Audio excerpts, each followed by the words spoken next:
దాని యొక్క పర్యవసానం మీరు ఆలోచిస్తే బిల్ గేట్స్ ఇండియాకు వచ్చాడు. నేను కలవాలని అడిగా.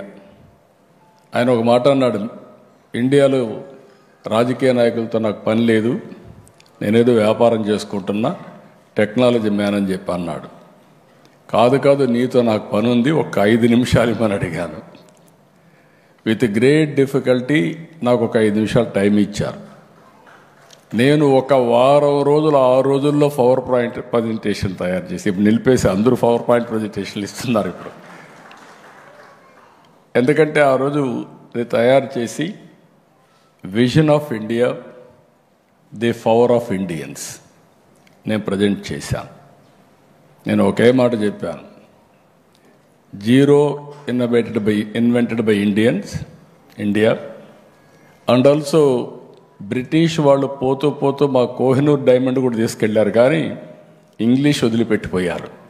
ఈ 2 డెడ్లీ కాంబినేషన్ ఫర్ ఇన్ఫర్మేషన్ టెక్నాలజీని ఆ రోజు చెప్పారు.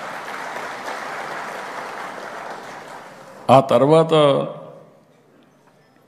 బిఎస్ఎన్ఎల్ బిగినింగ్లో ఉంది. కొంతమందికి మీరు ఇక్కడ ఉండేవాళ్ళకి ఒక ఐడియా ఉండాలి. అప్పుడు ordinary call, emergency call, lightning call. ఎవరన్నా లైట్నింగ్ కాల్ బుక్ చేస్తే ఒక వారం తర్వాత వచ్చేది. నేను మా అబ్బాయి అమెరికాలో చదివాడు. చదివితే నేను అసెంబ్లీలో జోక్గా చెప్పేవాడిని, నేను మా అబ్బాయికి ఫోన్ చేయడం లేదు, ఫోన్ చేస్తే ఫోన్ బిల్ 1000 రూపాయల్లో వస్తుంది, తర్వాత అసెంబ్లీ మొత్తం స్టాలు చేసి మీరంతా నా మీద ఆరోపణలు చేస్తారనే ఉద్దేశంతో నేను భయపడుతున్నాను. దీనికి ఒకటే మార్గం, ఈ ధరలు తగ్గాలంటే ఆ రోజు చైనా చాలా ఫాస్ట్గా మూవ్ అవుతున్నారు, వాళ్ళు చూస్తే నాకు అసూయ. అప్పుడు నేను ప్రధానమంత్రి ఇద్దరితో ట్రై చేశా. ముందు దేవేగౌడ గారు, గుజరాల్ గారు. ఆ 2 ప్రభుత్వాల్లో నాకు చాలా సన్నిహిత సంబంధాలు, నేనే కన్వీనర్ కూడా గవర్నమెంట్కి. ఇద్దరు అర్థం చేసుకోలేకపోయారు. ప్రధానమంత్రి గారు వాజ్పేయి గారు, great statesmen of this country. నేను ఐడియా ఇస్తే అని అన్నాడు, ఒక మాట అన్నాడు, డబ్బులు ఎక్కడి నుంచి వస్తాయన్నాడు. BSNL public limited company, shares ఉన్నాయి కదా, ఏం చేద్దామన్నాడు. నేను ఒకటే మాట చెప్పాను, సార్ అన్ని దేశాల్లో టెక్నాలజీ రెవల్యూషన్ వస్తూ ఉంది, వచ్చింది. ఆ దేశాల్లో ఏవైతే షేర్ హోల్డర్స్ ఉన్నారో వాళ్ళందరూ కూడా ప్రీమియం పే చేశారు, మనం కూడా ప్రీమియం పే చేసి ముందుకు పోదామంటే అప్పుడు ఒక కమిటీ వేశారు. అది కూడా 97 తర్వాత మీరు చూస్తే 97లో స్టార్ట్ చేసి 98లో మీరు రిపోర్ట్ ఇచ్చాం. ఆ రిపోర్ట్ బేస్ చేసుకొని ఈరోజు డీరెగ్యులేషన్ తీసుకొచ్చాం. I'm proud of it. ఆ రోజు తీసుకున్న నిర్ణయం ఈరోజు, ఒకప్పుడు అందరూ భయపడ్డారు బిఎస్ఎన్ఎల్ దెబ్బతింటుందని, దెబ్బతినలా. బిఎస్ఎన్ఎల్ ఒక శక్తివంతమైన ఆర్గనైజేషన్ అయిందంటే అది మీకుండే తెలివితేటలని చెప్పి కూడా నేను మీకు తెలియజేస్తున్నా. ఇప్పుడే మా చంద్రశేఖర్ గారు ఒక మాట అన్నారు. ఆయన కూడా ఒక సక్సెస్ఫుల్ బిజినెస్ మ్యాన్ అయ్యాడు. అమెరికాలో బ్రహ్మాండంగా కంపెనీ పెట్టి బాగా డబ్బులు సంపాదించి తర్వాత ఇప్పుడు ప్రజాసేవ కోసం నేను రమ్మంటే వచ్చాడు. I'm proud of him. ఒక్క చంద్రశేఖర్ గారే కాదు, నేను ఆ రోజు చెప్పింది ప్రతి ఒక్కరికి ఒకటే మాట చెప్పాను, మనం జాబ్ వర్క్ చేస్తున్నాం యాజ్ ఆన్ టుడే. అది కాదు మనం చేయాల్సింది. డబ్బులుండేది ప్రోడక్ట్స్లో ఉన్నాయి. కాబట్టి మీరు ఆలోచించండి, మనకు శక్తి లేక కాదు, మనం ఆలోచించాలి అని చెప్తే పెద్ద పెద్ద ప్రోడక్ట్లు తయారు చేయలేకపోయారు, కానీ బ్రహ్మాండమైన ఎంటర్‌ప్రెన్యూర్స్ అయ్యారు. ఈరోజు ఐటీ రంగం అంటేనే భారతదేశం ప్రపంచంలోనే ఇండియన్స్ మొత్తం శక్తివంతమైన ఇండియన్స్గా తయారయ్యారంటే బికాస్ ఆఫ్ టెక్నాలజీ. ఇక్కడికి వచ్చినప్పుడు ఈరోజు 4G ప్రధానమంత్రి గారి దూరదృష్టి, విజన్. బిగినింగ్లో అందరూ అనుకున్నారు make in India, digital India.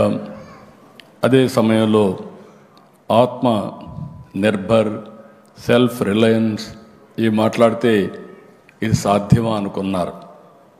కానీ ఈరోజు మీరు చూసినప్పుడు ఫస్ట్ టైం మనం కోవిడ్ సమయంలో వ్యాక్సిన్ తయారు చేస్తే 100 దేశాలకు కోవిడ్ వ్యాక్సిన్ ఇచ్చిన ఘనత ప్రధానమంత్రి గారిది. మన దేశంలో మన వాళ్ళు కాపాడుకోవడం కాదు, ప్రపంచంలో అందరినీ కూడా కాపాడడానికి సహకరించింది మన నాలెడ్జ్. యూపీఐ, ఇందులో కూడా నాకు చాలా సంతోషం. ఈ చరిత్రలో కూడా నేను భాగస్వామి అయిన దానికి. ప్రధానమంత్రి గారు డిజిటల్ కరెన్సీ మీద ఒక రిపోర్ట్ ఇమ్మంటే ఆ రోజు నేను అందరు చీఫ్ మినిస్టర్స్ కమిటీ వేస్తే ఆ కమిటీ పనిచేసి ఆ రిపోర్ట్ ఇచ్చాం. అప్పుడే ఆవిర్భవించింది యూపీఐ. దాన్ని ఈరోజు మీరు చూస్తే మనం కాకుండా ఫ్రాన్స్, సింగపూర్ కూడా మన యూపీఐని అడాప్ట్ చేసుకునే పరిస్థితికి వచ్చారు. మొన్న వరకు వేరే ప్రోడక్ట్లు మనం వాడేవాళ్ళం, ఈరోజు మన ప్రోడక్ట్ని వేరే దేశాలు వాడే పరిస్థితికి వచ్చారు. ఈరోజు ఒక హిస్టారికల్ డే. బిఎస్ఎన్ఎల్ని, సి.ని, అదే మరి తేజాని, ఇంకా మిగిలిన 5-6 కన్సార్టియం ఎవరైతే చేశారో వాళ్ళందరినీ మీ అందరి తరపు టీసీఎస్ని మనస్ఫూర్తిగా అభినందిస్తున్న వండర్ఫుల్ ఎక్స్పెరిమెంట్ ఇది. ఒక ఎగ్జైటింగ్ డే. ఈ మాట నేను ఎందుకు అంటున్నానంటే నోబడీ ఇంకా ఇండియా ముందుకు పోవడం అనేది ఎవ్వరూ ఆపలేరు. ఆ శక్తి ప్రపంచంలో ఎవరికి లేదని చెప్పి కూడా నేను మీకు తెలియజేస్తున్నా. మార్చ్ 1997 14,88,000,000 టెలికాం సబ్స్క్రైబర్స్ బిఎస్ఎన్ఎల్కి, ఇండియాకి. ఈరోజు మనం చూస్తే 2 డికేడ్స్లో ఈ నెంబర్ 1 బిలియన్ క్రాస్ అయింది. నాకు ఆ రోజు ఆశ్చర్యం. నన్ను ఎప్పుడు అసెంబ్లీలో నేను సెల్ ఫోన్ మాట్లాడితే అందరూ నన్ను ఎగతాళి చేసేవాళ్ళు. మీరు రికార్డులు చూస్తే సెల్ ఫోన్ తిండి పెడుతుందా, సెల్ ఫోన్ ఏం తెస్తుంది, ఎందుకు మాట్లాడుతున్నా అనేవాళ్ళు. ఈరోజు ఐఎమ్ ప్రౌడ్ టు సే భర్త భార్య లేకపోతే ఉండగలుగుతున్నాడు, భార్య భర్త లేకపోతే ఉండగలుగుతుంది, ఫోన్ లేకపోతే ఎవరు ఉండలేరు.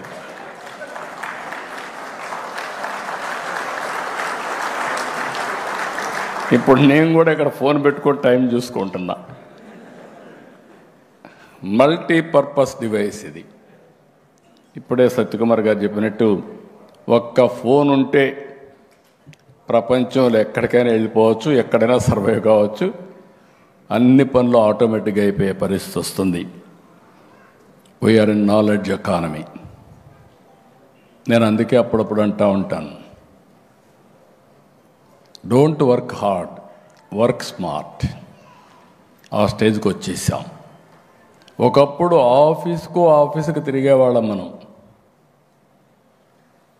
క్యాస్ట్ సర్టిఫికేట్, ఇన్కమ్ సర్టిఫికేట్, లేకపోతే అనేక రకాల సర్టిఫికేట్స్ కోసం తిరిగేవాళ్ళం. ఈరోజు వాట్సాప్ గవర్నెన్స్లో 730 సర్వీసులు ఆన్లైన్ ఆంధ్రప్రదేశ్ రాష్ట్రంలో అవైలబుల్. అది వచ్చిందంటే కారణం 4G అగైన్.